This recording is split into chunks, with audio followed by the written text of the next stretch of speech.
Captain RedBeard here, and on today's episode of BeardTV, I want to review The Amazing Spider-Man based on the brand new movie.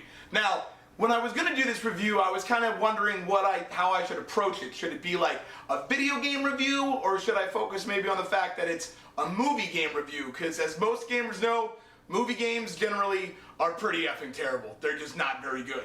So the good news is that this is a great game, and it's an amazing movie video game. It really, really is.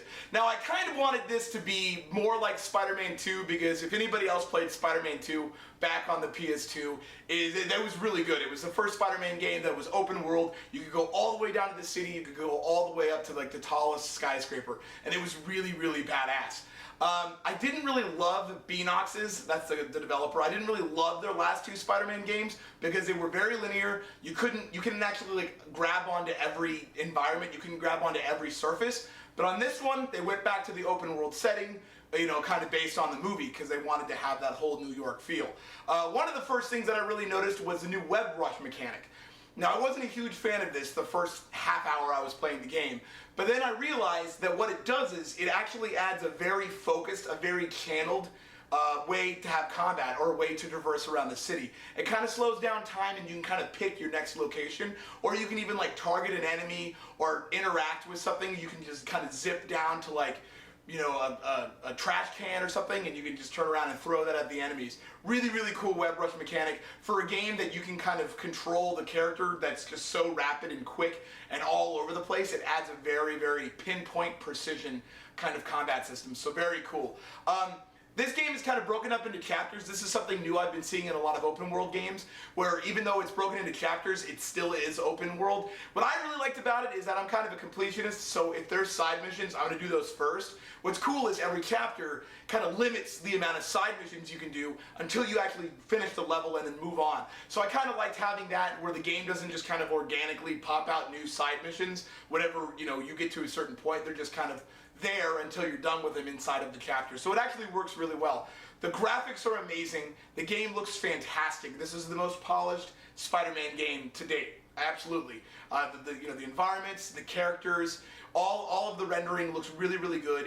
You know, even when he's swinging through the city, it kind of has that fast feel, but it still looks amazing.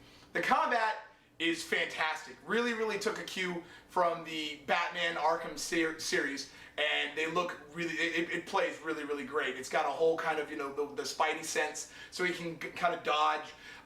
What I really noticed a lot is that you can use your kind of, you know, your web mechanic a lot, where you can actually use that to not just tie people up, but you can kind of swing people around, and it doesn't have the over-the-top crazy, like, oh, I'm going to make like a hammer out of web, because that's not something Spider-Man would do, and it was kind of ridiculous in the other games. They took it away, but you can use the web quite a bit. Now, there are a couple things that I didn't love about it that I thought could have been better, you know, kind of referring back to the Batman series, because those are standalone games. They have their own story. This is based on, you know, the continuation of the movie. So I have to warn you, if you play the game before you see the movie, it will ruin the end of the movie. I did, and I've read the comics, so I'm familiar with a lot of the different characters and kind of how they end up. But I was really kind of bummed out playing the game to be like, oh, well, shit. Like, I know the ending of the movie now, because they just kind of threw it out there. I kind of wish they could have like played a little more with their own world, not just kind of threw in the villain from the movie into the end of the game. That would have been a lot nicer, but they didn't. You know, they still just kind of continued it. But the writing was pretty decent. It just, I really wish they could have done more just on their own.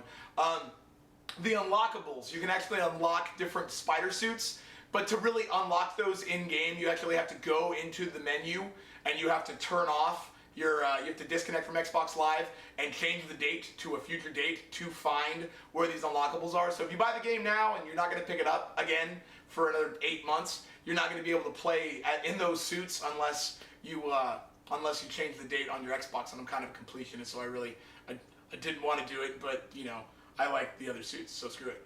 And there are a lot of comics. This is kind of a pro and con at the same time. There are these different comic pages that you can collect throughout the city, so there's always an ongoing collectible system, which I love for open world games. You have to have them, because it keeps you occupied from getting to point A to point B. There are so many of these pages. There's 700, And if you want to collect them all to either get the achievement or the trophy, or to get all the digital comics that you can actually read in the game, it's the full comics when you collect enough. Really kind of cool. But there's just too many. I would really like to see in more games coming out having them unlock in the mini-map where these collectibles are, as opposed to having to buy a strategy guide or go online, because once you put 10 minutes into the game, you're going to pick up 50 of these comic pages, and you're not going to want to have to go back and check them off in a checklist. Again, this is all just for people who are completionists. Well, to wrap things up, the Amazing Spider-Man game, which is out on the Xbox 360 and the PlayStation 3, amazing. It is actually really good. Definitely a pickup if you're a Spider-Man fan or if you're a fan of comic book movies. Definitely go and pick up this game. You will not be disappointed. It is the best Spider-Man game since Spider-Man 2, and the new web rush mechanic and the new combat system adds a lot to the gameplay. So, thank you guys for watching Beard TV. I hope you enjoyed my review of The Amazing Spider-Man. This is part 1 of 2, because next I'm going to review the movie. Keep watching Beard TV!